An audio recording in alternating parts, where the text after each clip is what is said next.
Good morning students last video में हमने general properties का, फिजिकल प्रॉपर्टीज़ का एटॉमिक साइज के बारे में वेरिएशंस पढ़ा था कि डी ब्लॉक एलिमेंट्स में साइज में वेरिएशंस होता है। ओके, नेक्स्ट मैं आपको एक और इम्पोर्टेंट टॉपिक बताने जा रही हूँ, समझाने जा रही हूँ। ये भी एग्जाम में बहुत पूछा जाता है, variable oxidation states. Oxidation state यानी ऑक्सीकरण अवस्था, ऑक्सीडेशन स्टेट ऑक्सीकरण अवस्था, वेरिएबल मतलब डिफरेंट ऑक्सीडेशन स्टेट्स होती हैं डी ब्लॉक एलिमेंट्स के अंदर। डी ब्लॉक तत्वों में भिन्न भिन्न मतलब ऑक्सीकरण अवस्था एक फिक्स नहीं होती, अलग अलग होती हैं। जैसे कि हम अगर पेरियोडिक टेबल में बात करें तो जनरली क्या होता है स्टूडेंट्स, जितने भी अपने तत्व हैं, जितने भी अपने एटम्स हैं,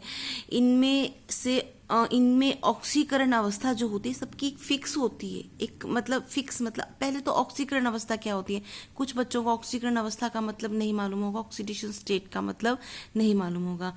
जब ये एटम्स इलेक्ट्रॉन्स को निकालकर पॉजिटिव या नेगेटिव चार्ज में आते हैं तो कितने इलेक्ट्रॉन्स निकाल कर एक्सर्ट कर कर ये पॉजिटिव और नेगेटिव स्टेट में आते हैं तो उनको उनकी ऑक्सीडेशन स्टेट बोलते हैं। जैसे कि सोडियम है, वेल नोन एग्जांपल दे रही हूँ आपको इस चीज़ का, सोडियम। तो आपने सोडियम को इस तरह से देखा होगा, Na+Cl-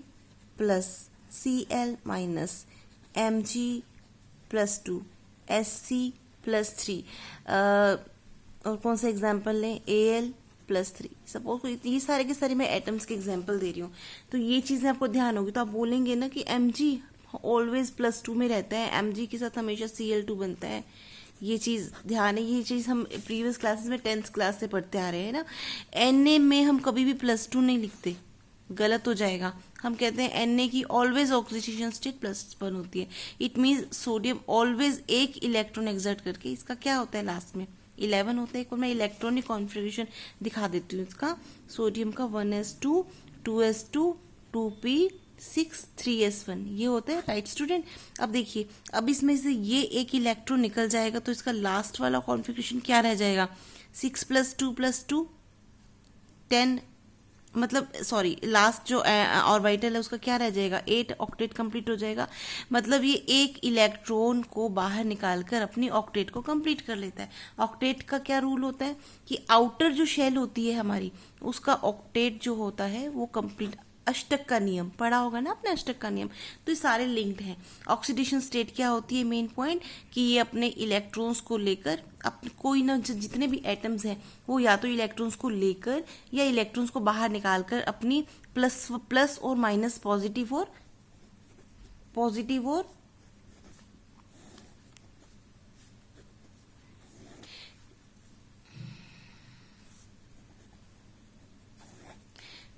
और माइनस कंडीशन में आ जाते हैं, और यही इनकी ऑक्सीडेशन स्टेट्स होती हैं। तो मैं क्या बोलूंगी यहाँ पर कि Na की +1 ऑक्सीडेशन स्टेट होती है, Cl की -1 ऑक्सीडेशन स्टेट होती है, और इसी तरह मैग्नीशियम अपनी 2 इलेक्ट्रॉन्स को निकालकर अपनी +2 ऑक्सीडेशन स्टेट में आता है। ओके स्टूडेंट, ये तो था एक जर्नल ऑक्सीडेशन स्टेट का इंट्रो कि ऑक्सीडेशन स्टेट क्या होती है और इसमें इलेक्ट्रॉन्स का फिक्स क्यों होता है। अब देखिए स्टूडेंट्स, मैं पेरियोडिक टेबल में बताती हूँ आपको। ये अगर ऑक्सीडेशन स्टेट्स आपको और भी अच्छे से जानना है, जिनको नहीं मालूम कि ऑक्सीडेशन स्टेट्स क्या होता है, तो वो अपनी प्रीवियस की बुक्स उठाइए, उसमें पढ़ के देखिए। और अगर आपको लगता है कि ऑक्सीडेशन स्टेट आपको नहीं पहले पता, पहले वो जानना है, तो आप मेरे को कमेंट करके पूछ सकते हैं कि भी हाँ ये मैम हमें नहीं आता है, ये हमें समझाइए। ओके, क्योंकि सेकेंड ईयर में यहाँ पे आपका सिलेबस और ज़्यादा हाई लेवल का, स्टैंडर्ड का आ गया, उसमें ऑक्सीडेशन स्टेट नहीं बताएंगे। ओके, हम यहाँ डी ब्लॉक एलिमेंट्स पढ़ रहे हैं। जर्नल पेरियोडिक टेबल का मैं आपको एक बार ऑक्सीडेशन स्टेट बता देती हूँ कि फिक्स रहती है। जैसे अभी मैंने सोडियम बताया, तो जो फर्स्ट ग्रुप है यहाँ पे, तो स्टूडेंट्स आपको ये चीज़ भी मालूम होगी कि जो हमारी पेरियोडिक टेबल के जो ग्रुप्स बने हैं, ये ग्रुप्स भी ऑक्सीडेशन स्टेट के अकॉर्डिंग बने हैं। जैसे कि हमारा जो फर्स्ट ग्रुप है ना पूरा, स्टूडेंट्स देखिए यहाँ पे फर्स्ट ग्रुप में हमेशा H+, Li+, Na+, K+, Rb+, Cs+, ये ऑलवेज +1 ऑक्सीडेशन स्टेट रखेंगे। Second group always +2 oxidation state रखेगा। Be+2, Mg+2, Ca+2, Sr+2, Ba+2। ऐसे ही यहाँ पे देखिए ये जो ग्रुप है एल्यूमिनियम वाला ग्रुप है, इसमें B+3, Al+3, Ga+3, In+3, Tl+3, इधर carbon Sc+4, Si+4, Ge+4, Sn+4, Pb+4। ठीक है, इन शॉर्ट में कि हमने यहाँ पे अपने ग्रुप को किस में फिक्स कर दिया, ऑक्सीडेशन स्टेट में। तो पीरियोडिक टेबल में जनरली क्या होते हैं, एलिमेंट्स की ऑक्सीडेशन स्टेट फिक्स होती है। हम ध्यान रखते हैं कि इसकी ऑलवेज होगी। हम कभी भी Mg+1 नहीं बोलेंगे, हम कभी भी Al+1 नहीं बोलेंगे। राइट स्टूडेंट्स, ये था एक general intro, just intro of oxidation states. अब हम बात करते हैं डी ब्लॉक एलिमेंट्स की। डी ब्लॉक एलिमेंट्स की ऑक्सीडेशन स्टेट भी स्पेशल है, अलग है। क्यों अलग है? क्योंकि इनकी ऑक्सीडेशन स्टेट फिक्स नहीं होती, इनकी ऑक्सीडेशन स्टेट फिक्स नहीं होती। वेरिएबल ऑक्सीडेशन स्टेट्स, मतलब मैं अगर ये बोलूं कि हाँ इसकी स्कैंडियम की मैं +3 +4 करूं तो +3 से ये +2 हो सकती है, +2 से +1 हो सकती है। मतलब भिन्न भिन्न ऑक्सीकरण अवस्थाएं। पहले तो डी ब्लॉक एलिमेंट्स ऐसा रखते क्यों हैं, डी ब्लॉक एलिमेंट्स ऐसा करते क्यों हैं? स्टूडेंट्स क्या होता है कि इनकी कॉन्फ़िगरेशन को मैंने यहाँ पे लिख लिया है। तो जनरली ऑक्सीडेशन स्टेट किस पे डिपेंड करती है?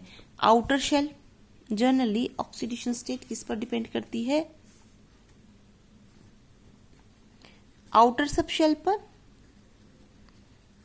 मतलब आउटर सबशेल के ही इलेक्ट्रॉन्स निकलते हैं, जैसा कि मैंने सोडियम वगैरह में दिखाया। देखिए आउटर सबशेल से सोडियम में देखिए लास्ट वाली, मतलब जो इलेक्ट्रॉन्स निकलेंगे वो कहाँ से निकलेंगे? आउटर वाली शेल से, सबशेल से निकलेंगे। और ऑक्सीडेशन स्टेट किस पे डिपेंड करेगी? आउटर सबशेल पे। बट यहाँ डी ब्लॉक एलिमेंट्स में ऐसा नहीं होता है। डी ब्लॉक एलिमेंट्स में 4s के साथ साथ 3d के भी इलेक्ट्रॉन्स निकलते हैं। इसका रीजन ये है कि 4s और 3d, हालांकि यहाँ पर 4s आउटर शेल है, 4s के 2 इलेक्ट्रॉन निकलेंगे, लेकिन और 4s की एनर्जी क्या होती है? 3d से कम होगी, 3d से कम होगी। एनर्जी का ऑर्डर है, एनर्जी का ऑर्डर है। 4s की एनर्जी 3d से कम होगी तो सबसे पहले इलेक्ट्रॉन्स 2 निकलेंगे, दोनों मतलब s के इलेक्ट्रॉन्स निकलेंगे। ओके, लेकिन यहाँ पे 4s एंड 3d की जो एनर्जी होती है ऑलमोस्ट सेम होती है। मतलब जो कम होगी, इन दोनों के बीच में जो गैप होगा, ये मैंने इलेक्ट्रॉनिक कॉन्फिगरेशन समझाते समय भी बताया था आपको स्टूडेंट्स कि 4s और 3d दोनों के बीच का जो गैप है, एनर्जी गैप है, वो क्या होगा? बहुत कम होता है, जिसके कारण 4s में से इलेक्ट्रॉन निकलने के साथ साथ 3d में से भी निकल जाते हैं।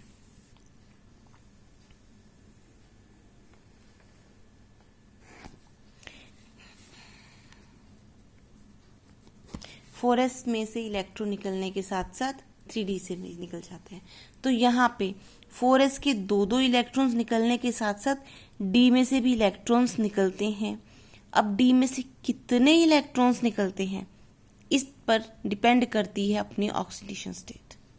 ठीक है, s में से, आउटर सबशेल में से इलेक्ट्रॉन्स के निकलने के बाद d में से कितने इलेक्ट्रॉन्स और निकलते हैं, इस बात पर डिपेंड करती है डी ब्लॉक एलिमेंट्स की oxidation state.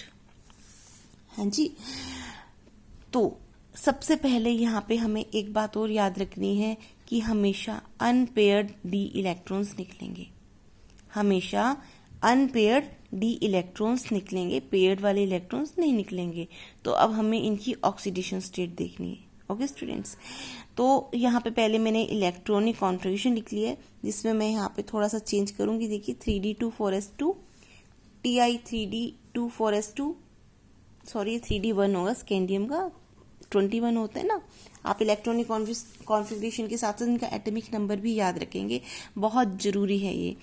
3d1 4s2, 3d2 4s2, sorry 4s2 3d3, 4s2 3d4। यहाँ पे वेरिएशन आ जाता है क्रोमियम में, आपको पता ही है, यहाँ से एक इलेक्ट्रॉन जंप कर जाता है और यहाँ पे आ जाता है, देखिए।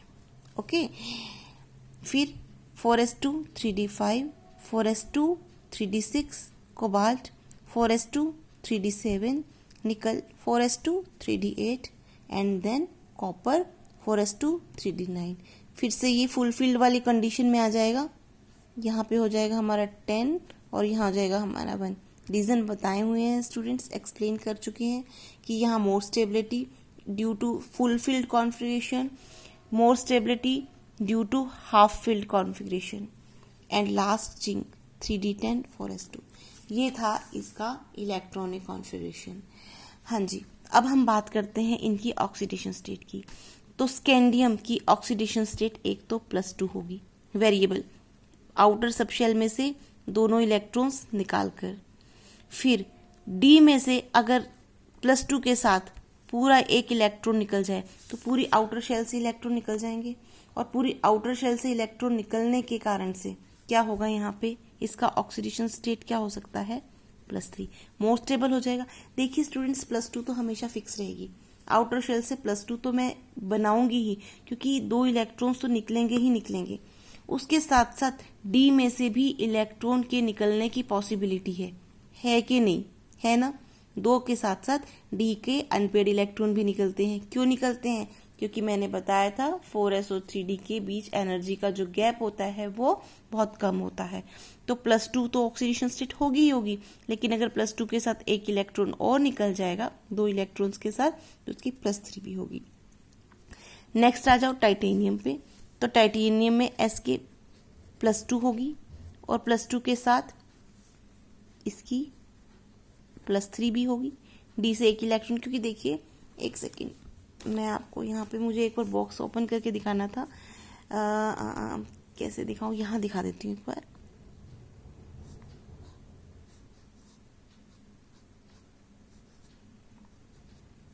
इस तरह से जाएगा ना, तो यहाँ से मैंने क्या बोला था कि अनपेयर्ड इलेक्ट्रॉन्स ही निकलेंगे, तो यहाँ एक इलेक्ट्रॉन निकलेगा तो +3, और अगर दोनों अनपेयर्ड इलेक्ट्रॉन निकलेंगे तो +4।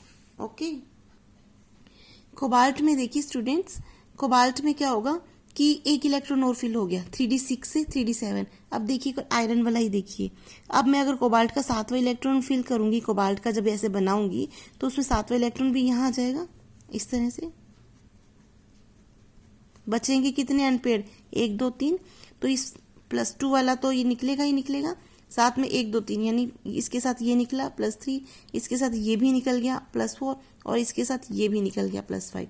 यहाँ पे तो एक पेयरिंग हो जाएगी ना 3d7। इस तरह से निकल में +2 +3 +4।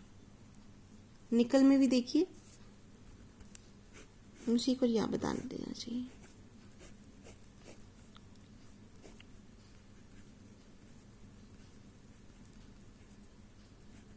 यही होगा ना निकल का कॉन्फ़िगरेशन। आपको अगर नहीं समझ में आए कि पेयरिंग कैसे हो रही है, तो आप इसका एक और इस तरह से बना के देखिए खुद कॉपी में। इसका इलेक्ट्रॉनिक कॉन्फ़िगरेशन 3d8 है, 1 2 3 4 5 6 7 और 8। कितने अनपेयर्ड इलेक्ट्रॉन्स हैं, 2 अनपेयर्ड इलेक्ट्रॉन्स हैं। तो निकल में क्या होगा, +2 तो निकला ही निकला, +2 के साथ एक इलेक्ट्रॉन निकल गया +3, +2 के साथ ये भी निकला +4। बाकी के तीनों में क्या है, पेयरिंग है, तो ये इलेक्ट्रॉन्स नहीं निकलेंगे, इसलिए इनकी लास्ट ऑक्सीडेशन स्टेट क्या होगी, +4। अब आ जाइए कॉपर में। कॉपर में s में कितने इलेक्ट्रॉन है, 1 है, 4s1, तो इसकी फिर से मैंने +1 कर दी। अब देखिए डी पूरा फुलफिल है, यहाँ पे मैं डी को यहाँ पूरा फिल कर देती हूँ ऐसे, ठीक है। डी पूरा फुलफिल है, तो यहाँ पे +1 ही मोस्टली ऑक्सीडेशन स्टेट होगी। यहाँ से मैं इसकी D10 में से कोई भी इलेक्ट्रॉन नहीं निकालूंगी। इसके बावजूद यह कॉपर यहाँ पे +2 ऑक्सीडेशन स्टेट रखता है। क्यों रखता है, इसका रीजन मैं बाद में बताऊंगी आपको। बस आपको ध्यान रखना है, कॉपर +1 तो according to its electronic configuration stability, और इसके साथ साथ +2 ऑक्सीडेशन स्टेट भी रखता है। जबकि +2 ऑक्सीडेशन स्टेट रखने पर इसमें से एक इलेक्ट्रॉन निकल जाने पर यह डिस्टेबल हो जाएगा ना इसका इलेक्ट्रॉनिक कॉन्फ़िगरेशन। डी को मैंने 10 कर दिया था, फुलफिल कर दिया था, लेकिन अब एक इलेक्ट्रॉन हम निकाल देंगे तो डिस्टेबल हो जाएगा, डिस्टेबलाइज्ड हो जाएगा, जिसके कारण, लेकिन फिर भी ये +2 रखता है। तो इसका हम रीजन बाद में देखेंगे सारा कर लेने के बाद। Next zinc. अब आप खुद जिंक में देखिए, डी पूरा फुलफिल है इसकी तरह, एस में से 2 इलेक्ट्रॉन निकल गए, बस जिंक का इतना ही है। जिंक कोई और ऑक्सीडेशन स्टेट नहीं दिखाता। ओनली पूरी सीरीज में जिंक ही ऐसा है जिसकी ओनली सिर्फ एक ही ऑक्सीडेशन स्टेट होती है +2। इससे ज्यादा इसकी कोई भी ऑक्सीडेशन स्टेट वेरी नहीं करती। जिंक का फिक्स है +2 ऑक्सीडेशन स्टेट। इसके अलावा कॉपर का +1 और +2 क्यों होता है, रीजन बाद में बताएंगे। आप देखिए ना, इसमें भी तो एक इलेक्ट्रॉन निकल गया +1, पर 3D10 है इसी की तरह, तो नहीं निकलना चाहिए ना इसमें से इलेक्ट्रॉन, पेयरिंग हो गया D पूरा, तो फिर भी ये +2 है। इसका रीजन हम बाद में जानेंगे। तो लेकिन कॉपर का आपको क्या ध्यान रखना है, Cu +1 +2, निकल में +4 हाईएस्ट, कोबाल्ट में +5 हाईएस्ट, Fe में हाईएस्ट +6, एग्नीज में हाईएस्ट +7, क्रोमियम में हाईएस्ट +6, वेनेडियम में हाईएस्ट +5, Ti में हाईएस्ट +4, स्कैंडियम में हाईएस्ट +3।